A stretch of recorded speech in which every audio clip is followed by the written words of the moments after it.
Eh, Sampai sini nggak ada pertanyaan ya, sehingga kalian bisa mengintuisikan dengan pengetahuan kalian yang baru. Apakah benda bergerak, apakah kita menggunakan statis, kinetis gitu. Kadang ada soal ya kan, diketahui dua, kinetis dan statis. Kita bingung menggunakan apa. Ya kalian tengok dari FS Max, FS Max-nya gitu. Kalian totalkan gaya-gaya yang bekerja pada benda itu selain gaya gesek. Apakah dia lebih besar daripada FS Max atau lebih kecil? Kalau lebih besar, kalian hitung menggunakan kinetis. Kalau lebih kecil, kalian hitung menggunakan statis gitu. Seperti itu. Oke, yang ketiga itu ini di luar dari konsep, sehingga kita dapat empat gaya yang bekerja pada benda: normal, berat, tegangan, Tegangan. dan gaya gesek. Ini Gesek. akan sangat kita pakai untuk bab selanjutnya, jadi harus dipahami dengan baik. Bab selanjutnya itu ini diagram benda bebas. Sebenarnya udah kita bahas kemarin, tetapi abang kurang yakin dengan intuisi kalian apakah sudah terbangun karena penjelasan abang yakin kurang bagus juga di kemarin. Diagram benda bebas. Ini akan kita jelaskan secara lebih mendalam. Diagram benda bebas. Tips pertama mengerjakan diagram benda bebas ini apa kemarin? Udah lupa pula. Wait ya. Coba abang buka catatan. Lupa pula abang kemana tips-tipsnya. Tips.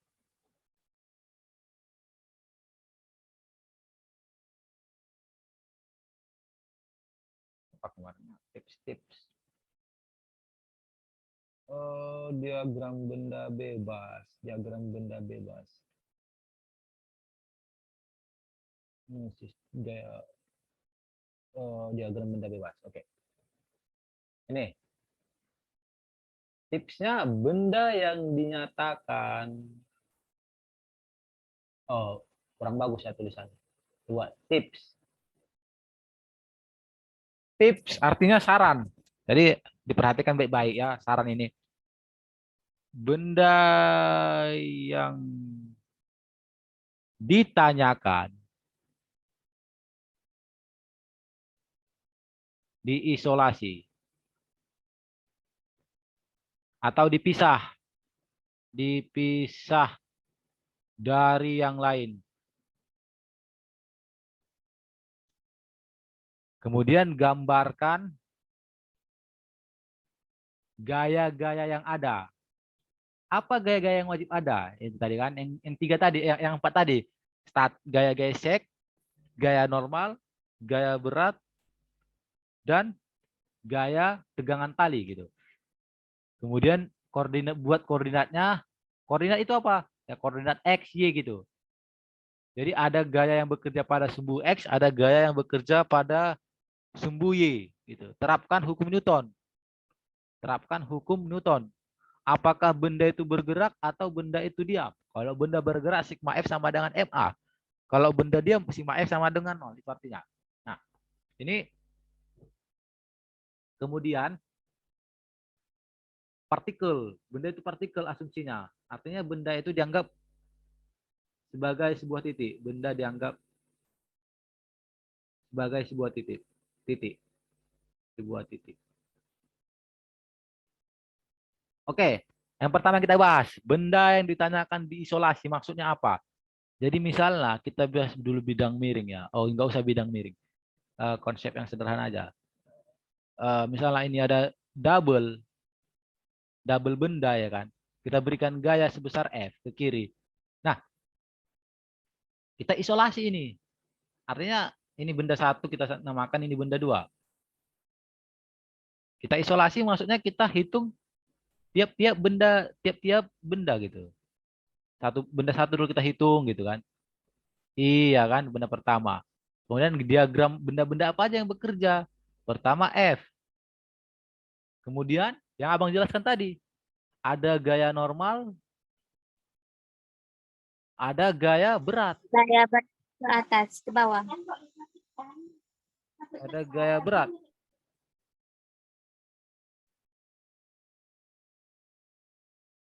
Kemudian ada gaya gesek.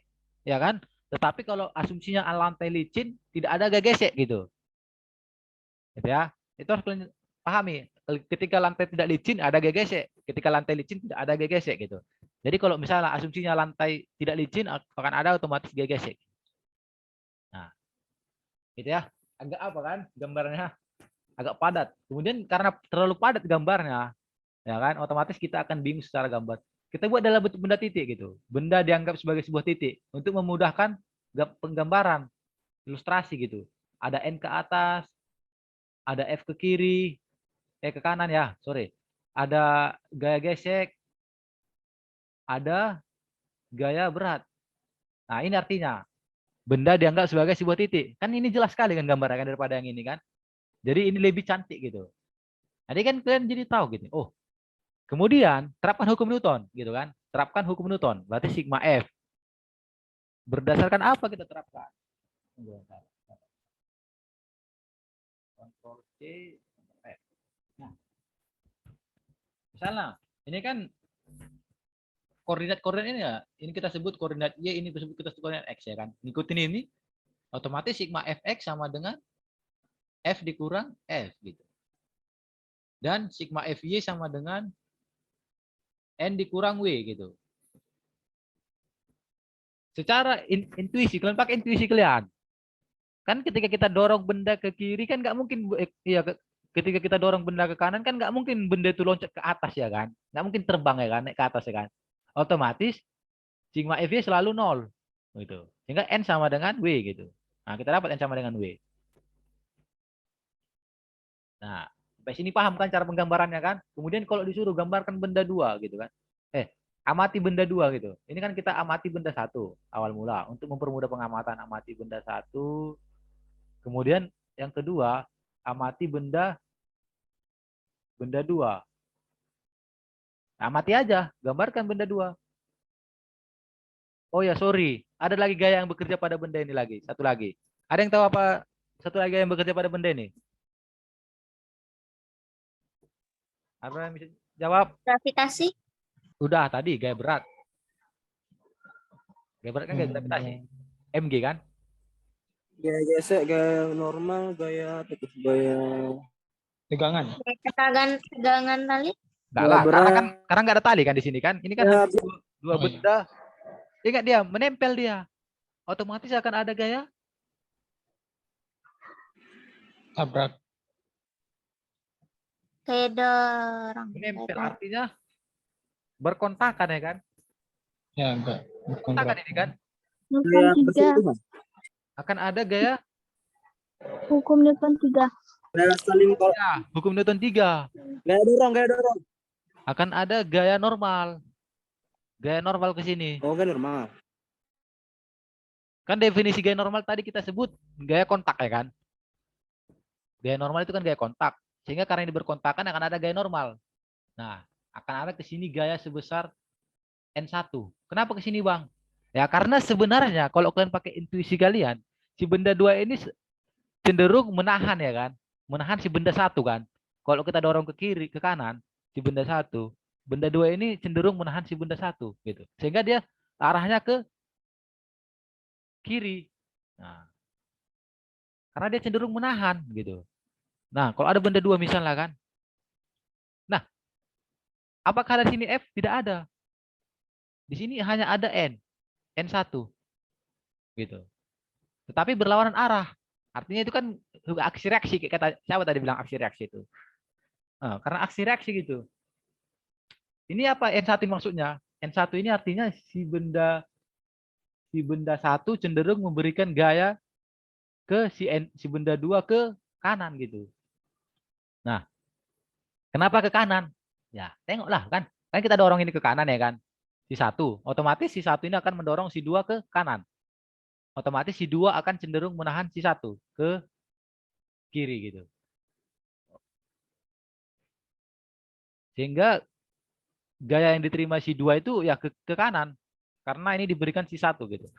Nah, N1 kemudian ada MG ya kan? Ada W atau MG, ada gaya normal, ada gaya apa lagi? Di gambar ini. Gesek, Bang. Gesek.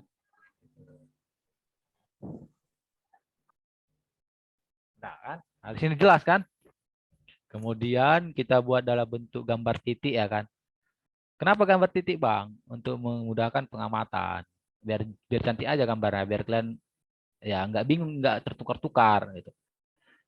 Oke, ada F, ada N1 gitu. Nah, ini kan kita bisa cari ya kan hukum Newtonnya. Gitu kan.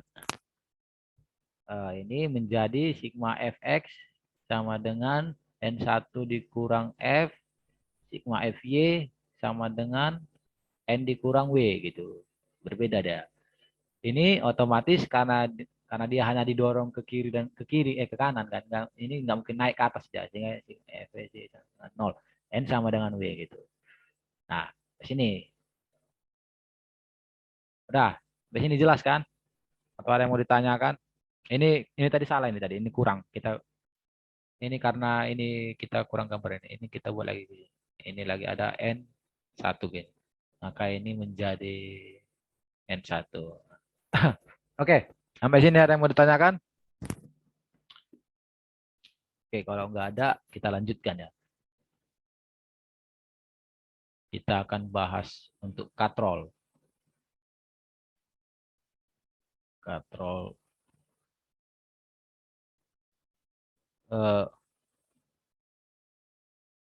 Oke, jelek kali. Mana gambar katrol? Bagus.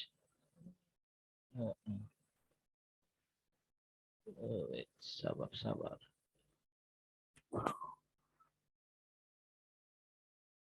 Oke, asumsi aja gambar cantik. Kita buat ini seperti ini. Kita hapus, kemudian kita buat tali. Namanya katrol ya kan, tidak terhubung ke tali. Oke, dia akan kayak gini dengan gambarnya.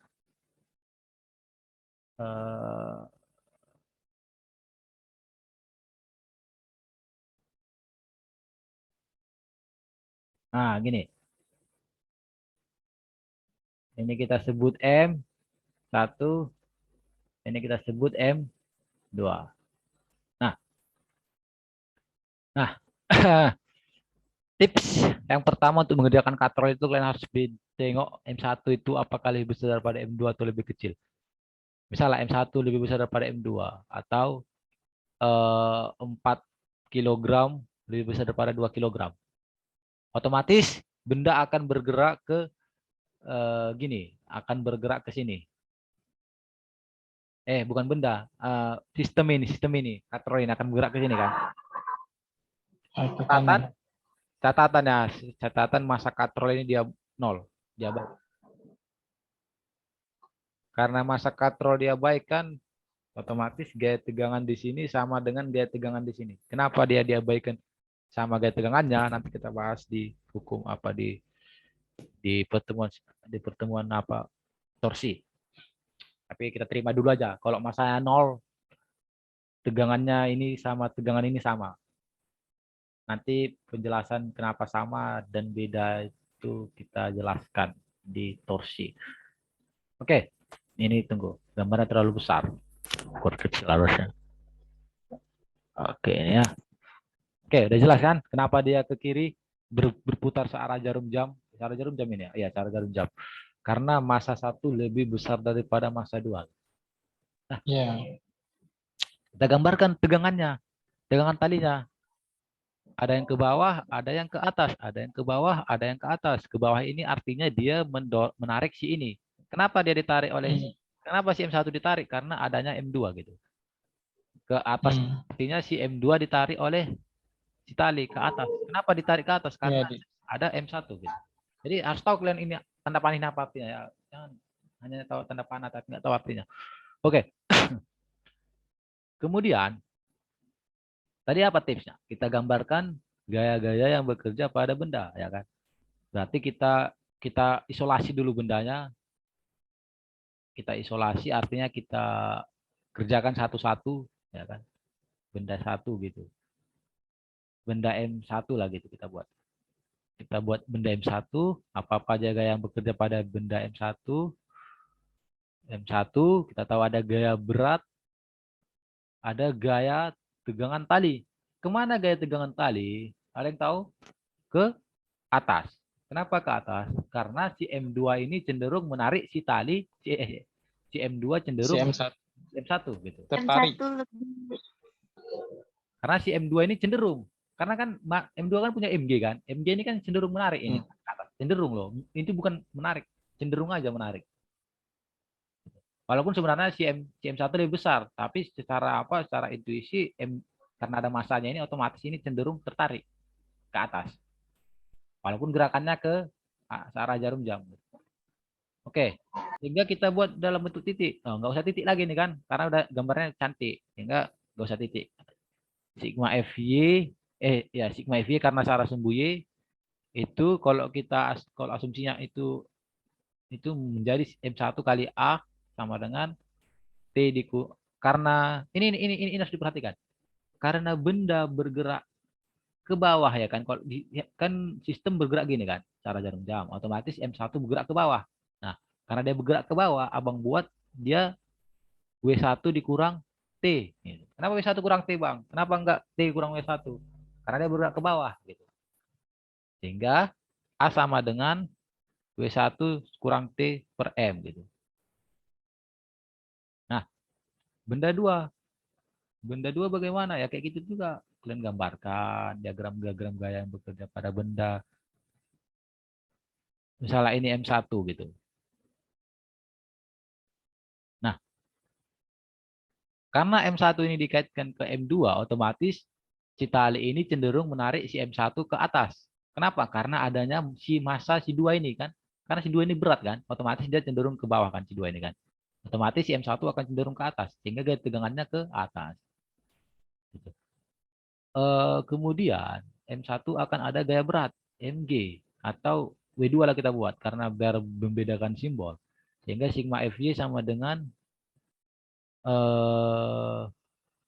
M2A karena benda bergerak ke atas ya kan. Abang buat dia T dikurang W2. Karena benda bergerak ke atas jawabannya. Bukan. Ini bukan M1 ini M2 ini. Salah gambar. Oke. Karena benda bergerak ke atas, benda si M2 ini bergerak ke atas. Kenapa bergerak ke atas Bang si M2? Karena di sini tadi M2 lebih kecil dari Tertarik sama M1. dan M2 itu lebih kecil daripada si M1 gitu. Otomatis sistem ini akan ke sini gerakannya kan. Kenapa? Satu lebih besar daripada M2 gitu. Ya, satu. Karena itu dia T dikurang W2 gitu. Bukan W2 dikurang T. T dikurang W2 karena gerakannya ke atas gitu. Semuanya ini gerakannya ke atas. Sehingga T dikurang W2. Sehingga A sama dengan T dikurang W2 per M2 gitu. Tengok ini pertanyaannya, pertanyaan selanjutnya. Kenapa ini A percepatan si benda satu dan percepatan si benda dua sama bang? Ya kan, itu pertanyaannya kan. Karena jawabannya karena benda satu dan benda dua ini terkopel. Terkopel apa maksudnya? Lengket gitu, lengket. Kan ini kan satu kesatuan dia kan. Ini kan lengket ini. Disatukan oleh sebuah tali gitu. Sehingga ketika kalian dorong ini secepat apapun kalian dorong ini misalnya kecepatan yang kalian dorong sebesar F, otomatis ini akan F juga gitu. Secara intuisi ya. Kalau kalian apa kan kalau dia lengket kan otomatis kecepatannya akan sama. Kalau misalnya ini tertahan gitu kan, ini ditahan oleh orang ya kan, kalian dorong ini ke bawah, otomatis ini akan diam juga kan. Kenapa? Karena ini diam ya kan, ini nggak gerak gitu, otomatis ini diam walaupun kalian dorong ke bawah sekuat tenaga kalian, kalau ini tertahan otomatis ini diam juga gitu. Jadi tidak, karena satu kesatuan maka percepatannya sama gitu, percepatan si benda satu sama si benda dua sama gitu. Jadi kalau ada pertanyaan kenapa kenapa A1 sama dengan A2 atau kita sebut sama dengan A, karena benda lengket. Seperti itu ya. Di sini jelaskan kenapa A1 sama dengan A2 sama dengan A. Gitu. Nah, kemudian kita akan masuk contoh soal lagi ya. Contoh soal apa ya? Contoh soalnya.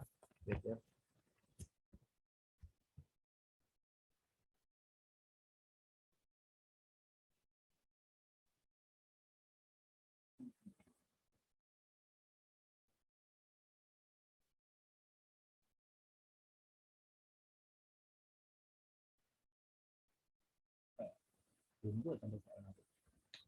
Itu soalnya.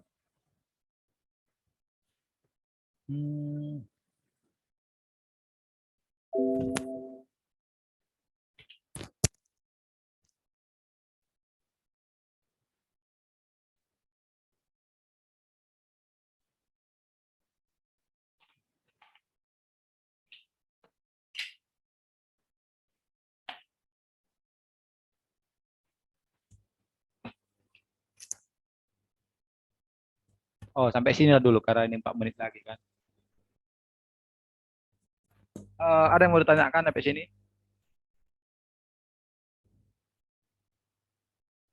Sampai materi sejauh ini ada yang mau ditanyakan?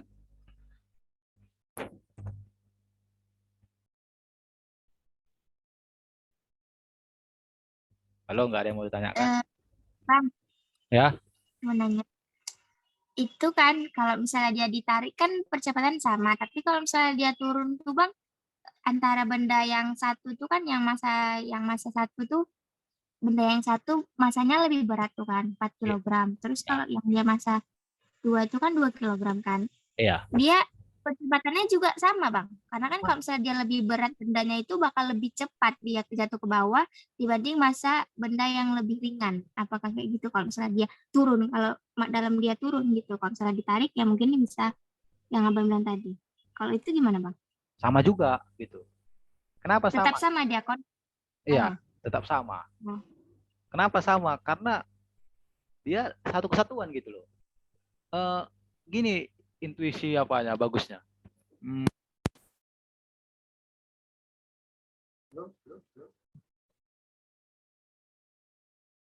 Halo. Oke. Tadi kata dia pertanyaan dia kan. Salah. Inilah pertanyaannya. Kenapa M1 sama M2 sama percepatannya, Bang? Kalau misalnya nggak ditarik gitu kan. Secara naluri, secara apa natural gitu. Kan M1 lebih besar daripada M2. Harusnya M1 lebih besar. Lebih tertarik lebih cepat ke bawah gitu. Lebih percepatannya lebih besar gitu kan. Intuisinya gini. Kan kita tahu ini benda satu dan benda dua ini satu kesatuan. Kenapa satu kesatuan? Karena disambungkan oleh tali. Ya. Jadi contoh paling bagusnya kalau kalian naik apa lah ya? Contoh logisnya kalau kalian misalnya naik motor, naik mobil ya kan. Enggak lain mobilnya bagus. Kalian di sini gitu. Kalau mobilnya bergerak dengan percepatan 2 meter per sekon kuadrat, ya kan? Jadi ceritanya kalian di sini di apa? Di kursi gitu. Jadi otomatis kalian akan bergerak sebesar 2 meter per sekon kuadrat juga. Gitu. Ya kan? Karena kalau kalian nggak bergerak 2 meter per sekon kuadrat, otomatis kalian jatuh dong. Ya kan? Gitu. Jadi intuisi logisnya ini. Kenapa sama percepatannya Bang? Padahal yang satu lebih daripada yang dua. Karena itu, karena benda ini satu kesatuan. Lengket. Dan kalau logisnya, ya ini. Seperti itu ya. Apakah dapat dipahami? Bisa Bang. Semoga dipahami ya secara apa ya. Itulah. Jadi itu menjelaskan mengapa percepatannya sama dan ini hanya berlaku pada kasus M sama dengan 0. Sehingga tegangan 1 ini dan tegangan 2 dan tegangan 1 sama. Kenapa ketika M tidak sama dengan 0 beda Bang? Itu nanti kita bahas di momen torsi gitu. Makanya ini penting. Nanti ini akan kita bahas di momen torsi lagi. Tetapi kita nggak bahas diagram gaya lagi karena udah kalian paham diagram gaya sekarang. Gitu. Nanti abang kirim